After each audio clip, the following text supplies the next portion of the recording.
Hello friend, हरे कृष्णा, राधे राधे। आप सब कैसे हैं? उम्मीद करती हूँ आप सब अच्छे होंगे। मेरे यूट्यूब चैनल ज्ञान भक्ति चैनल में सभी का स्वागत है।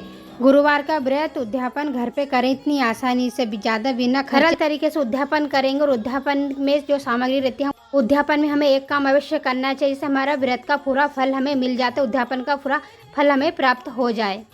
ये काम नहीं करते तो उद्यापन सफल नहीं माना जाता है, नहीं हमारा व्रत का कोई परिणाम नहीं फल मिलता है। हम जब उद्यापन करें तो यह काम हमें अवश्य करना चाहिए। तो चलिए आज की उद्यापन विधि क्या है, कैसी है, चलिए जान लेते हैं। सबसे पहले जहाँ पटला लगाएंगे, जहाँ पे हम पूजा करेंगे, गंगा जल से साफ कर लेंगे उस जगह को। पटले के ऊपर स्वस्तिक बना लेंगे। स्वस्तिक के ऊपर हमें पीला कपड़ा पोथी रखना है। पहले हम देख लेते हैं उद्यापन सामग्री। उद्यापन सामग्री में हमें केले लगेंगे, गुड़ लगेगा, मनुक्के लगेंगे और चने की दाल लगेगी। एक पीला फीस भी लगेगा और आपकी इच्छा अनुसार दक्षिणा ले लीजिए। और इस सामग्री को क्या करना है मैं इसे लास्ट में बताऊंगी। और पीले गुरुवार के व्रत में हमें गाय के घी की से ही दीपक लगाना चाहिए। अगर गाय का घी नहीं है आपके पास तो जो आप घर के पे घी बनाते हैं ना, उसी से हमें दीपक लगाना चाहिए। क्योंकि मैं तो उसी से लगाती हूँ, घर के ही घी से। बाजार के घी से मैं दीपक नहीं लगाती हूँ। बृहस्पति में ऐसा मान्यता है, बृहस्पति में व्रत में ऐसी मान्यता कि गाय का घी ज्यादा मान्यता रखता है या फिर घर का लगता है। जब दीपक लगाएंगे ना, दीपक में 2 चने के दाल के दाने डालना है या फिर 1 चुटकी हल्दी डाल दीजिए। ये बहुत ज़्यादा शुभ होती है और माँ लक्ष्मी की प्राप्ति होती है। ये बृहस्पतिवार को हल्दी बहुत ज़्यादा प्रिय है, इसलिए 1 चुटकी हल्दी डाल दिया। और भगवान को हम हल्दी अर्पण करेंगे। दोनों हाथ से हल्दी अर्पण करना है, 5 बार करना है। और ओम भगवते वासुदेवाय नमः मंत्र का जाप करना है हमें 5 बार। आज नहीं हमें कंकु चढ़ाना है, नहीं चावल चढ़ाना है। कंकु की जगह हल्दी चढ़ेगी, चावल की जगह दाल चढ़ेगी और पीले फूल चढ़ेंगे। इस बात का विशेष ध्यान रखें। विष्णु भगवान को गुड़, चने की दाल, मनुक्के अर्पण करें।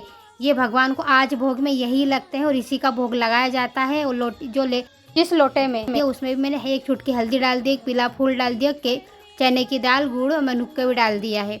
इसी को मैं लास्ट में ले जाऊंगी, क्योंकि बाहर केल का पौधा बाहर गमले में लगा हो, इसलिए लास्ट में करूंगी बाद में, कथा के बाद में। तो केल में हम जो जल चढ़ाएंगे ना, उसे हमें पहले ही तैयार करके रखना है, सुनने से पहले। क्योंकि अंदर हम बृहस्पति भगवान की तस्वीर की जो वैसी पूजा करते हैं, में जो जल है उसकी भी वैसे ही पूजा करें। ले जाके वही जल केल की जड़ में अर्पण कर देंगे।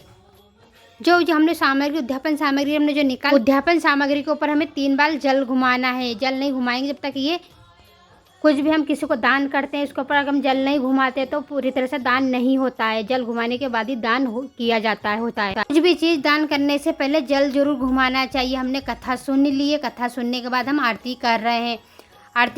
और कथा सुनते टाइम हाथ में गुड़ और चने रखना चाहिए। कथा सुनते टाइम न बोलना चाहिए, ना ही उठना चाहिए। कपूरी गौरम कन्नावतारम संसार सारम भुजगेंद्रम सदा वसंतम हृदयारविंदे भवम भवानी सहितम नमामि। आरती करने के बाद में जल घुमा देंगे। 3 बार जल घुमाने के बाद में पूरे घर में आरती घुमा देंगे, क्योंकि कपूर की आरती पूरे घर में घुमाना बहुत ज़्यादा शुभ होता है। अब मैं केल की पूजा करने के लिए जा रही हूँ। जो लोटे में जल निकाल के रखा था ना, वो लेके जा रही हूँ। केल की पूजा करके आऊँगी। कथा सुनने के बाद में पोथी आरती करने के बाद में विष्णु भगवान को प्रणाम कर और अपनी मनोकामना बोले।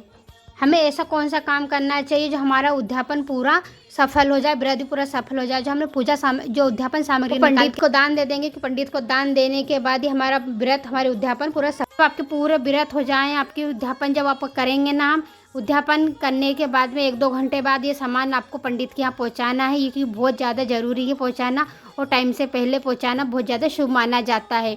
इसके बिना हमारा सब व्रत सफल नहीं माना जाता।